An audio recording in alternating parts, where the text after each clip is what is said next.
G. Well, Assalamu alaikum. How are you guys?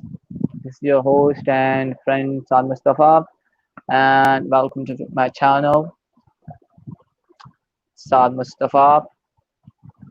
I've decided to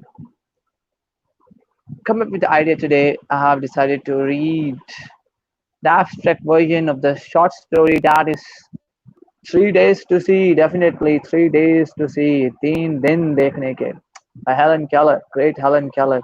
So we will read today the abstract. थोड़ा सा मसला हो रहा है अब ठीक है ओके जी एक मिनट एनीवेज ठीक होगा ओके गाइस तो आज हम we will read the abstract version of the story that is 3 days to see. And what do you think about it? Helen Keller, the great inspirational writer poetess who has devoted her life for those people who are blind, deaf and dumb, and we cannot forget her teacher, Mrs. and Solomon Messi. And Helen Keller has written that she came to me when I was a small child. And I think that she was just 2 or 3 years. So after that, she has spent her whole life with a teacher. So this is a wonderful story which I'm going to read aloud today by Helen Keller. We will definitely give a review on that after the story. So before anything, before starting, please do subscribe my channel and like the video if you like it, and please do appreciate and comment if you like my reading style. Anyways, chill. So we'll start reading. It will an abstract version, so we'll definitely read this shorter version. I'm not going to read the whole story, of course, because it has a lot of details. So before going into the details, we will only read the abstract version. Okay, let's start. 3 days to see. How was it possible, I asked myself, to walk for an hour through the woods and see nothing worthy of note? I who cannot see find hundreds of things to interest me through mere touch. Okay, I feel the delicate symmetry of a leaf. I pass my hands lovingly above the smooth skin of a silver birch, or the rough, shaggy bark of a pine. In spring, I touch the branches of trees, hopefully in search of a bird, the first sign of awakening nature after her winter's sleep. I feel the delightful velvety texture of a flower and discover its remarkable convulsions, and something of the miracle of nature is revealed to me. Occasionally, if I'm very fortunate, I place my hand gently on a small tree and feel the happy quiver of a bird in full song. I'm delighted to have the cool waters of a brook rush through my open fingers.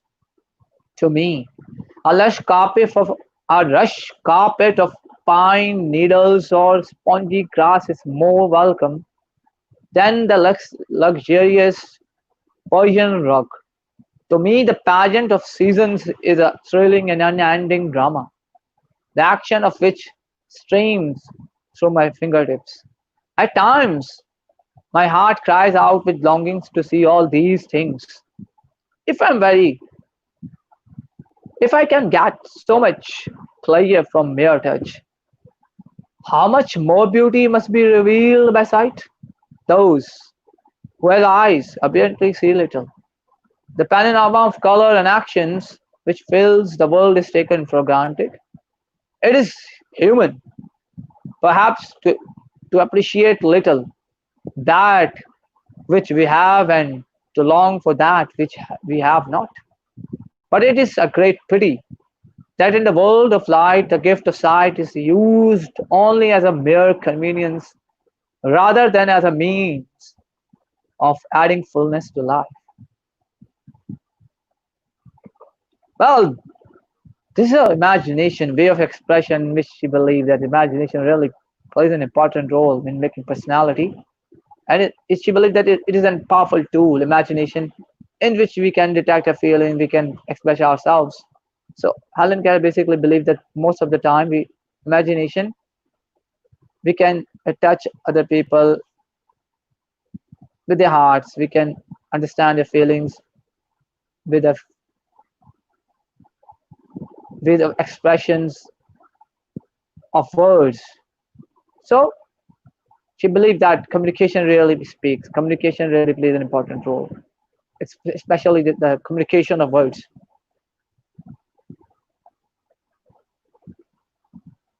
Perhaps I can best illustrate by imagining what I should most like to see if I was given the use of my eyes for 3 days.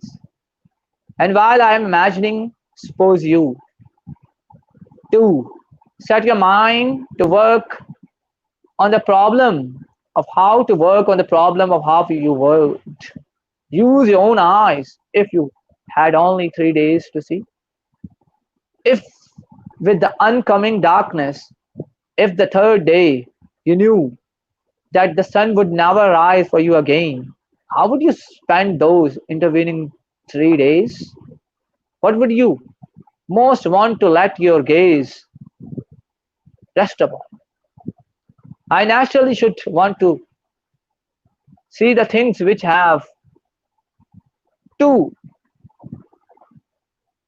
become dear to me through my years of darkness. You too would want to let your eyes rest up long on the things that have become dear to you, so that you could take the memory of you and your time with you into the night that looked and loomed before you.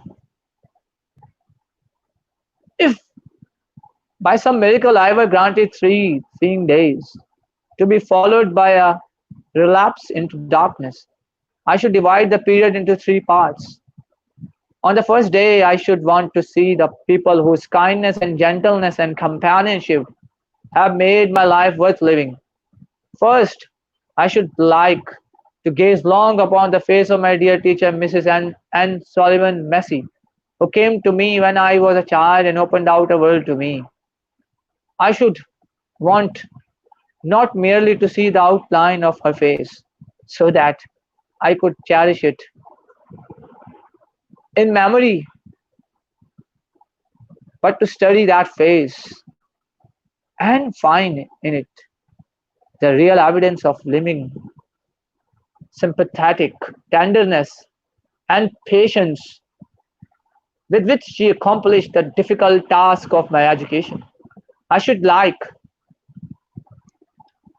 to see in her eyes the strength of character which has enabled her to stand firm in the difficult phases, and that compassion of all, humanity which she has revealed to me so often. I do not know what it is to see into the heart of a friend through that window of the soul. The eye, I can only see through my fingertips the outline of a face. I can detect laughter, sorrow, and obvious other emotions.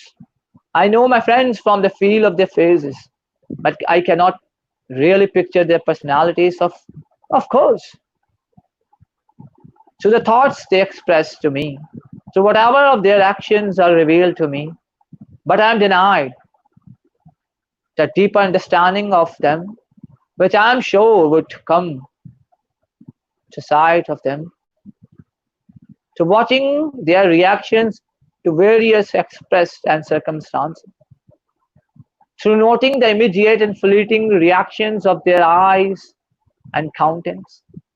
Friends who are near to me, I know well, because through the months and years they reveal themselves to me in all their phases. Of casual friends, I have only an incomplete impression, an impression to gain from their hand clasp.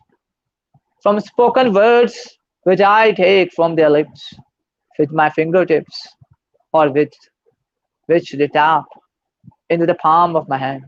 How much easier, how much more satisfying is for you who can see to grasp quality, the essential qualities of another person by watching the subtleties of expression, the quiver of a muscle, the flutter of a hand. But does it ever occur to you to use your sight to see the inner nature of a friend or acquaintance? Do not most of you seeing people grasp casually the outward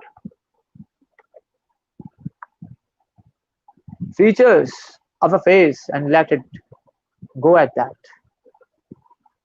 For instance, I cannot describe accurately the faces of five good friends. Some of you can, but many people cannot. As an experiment, I've questioned husbands of long standing about the embarrassed confusion and admit that they so not know. For in for instantly, it is a chronic complaint of wives. Their husbands do not notice net dresses, net new hats, and changes in household arrangements as well. The eyes of seeing persons soon become accustomed to the routine of the surroundings, and they actually see only the startling and spectacular, but even in viewing the most spectacular sights, the eyes are lazy. Okay, so you guys see that Helen Keller believes that imagination is a powerful tool. You can communicate by your expression with your impression of your words.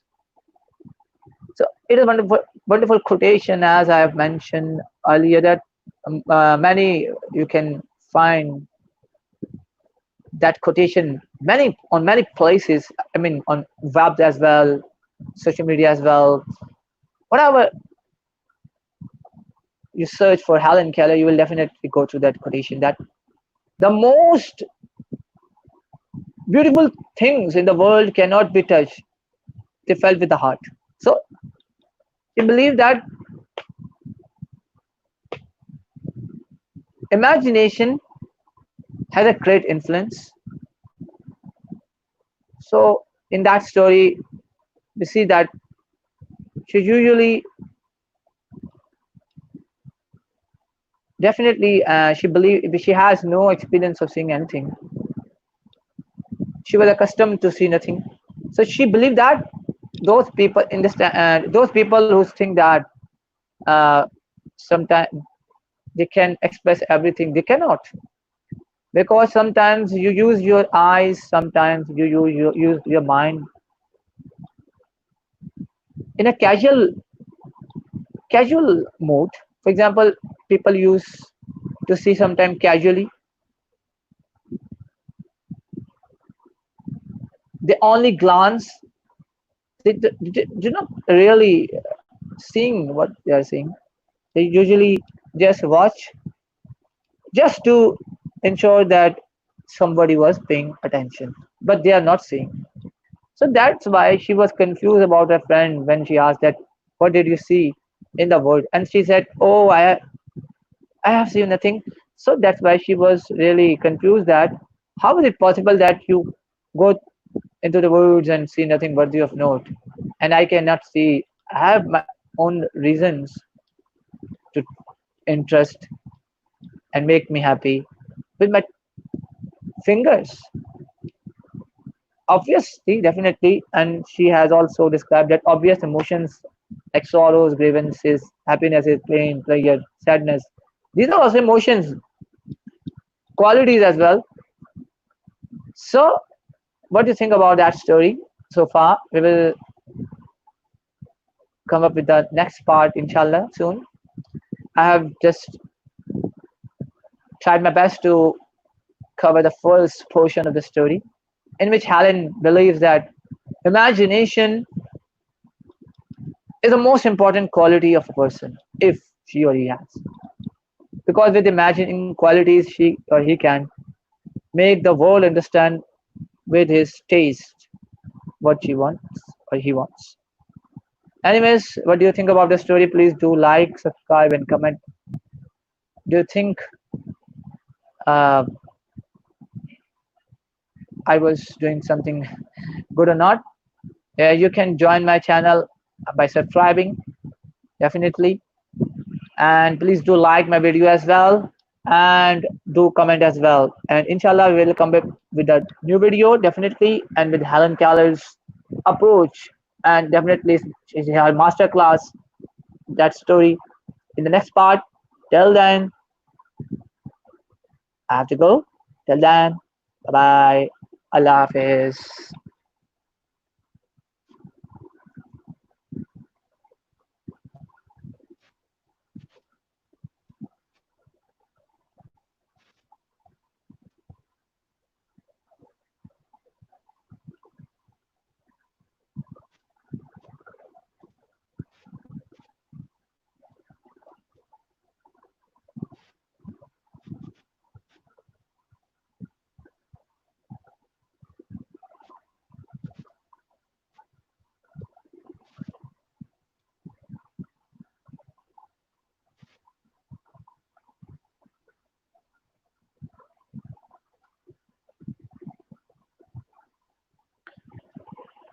Okay, I have to go, guys.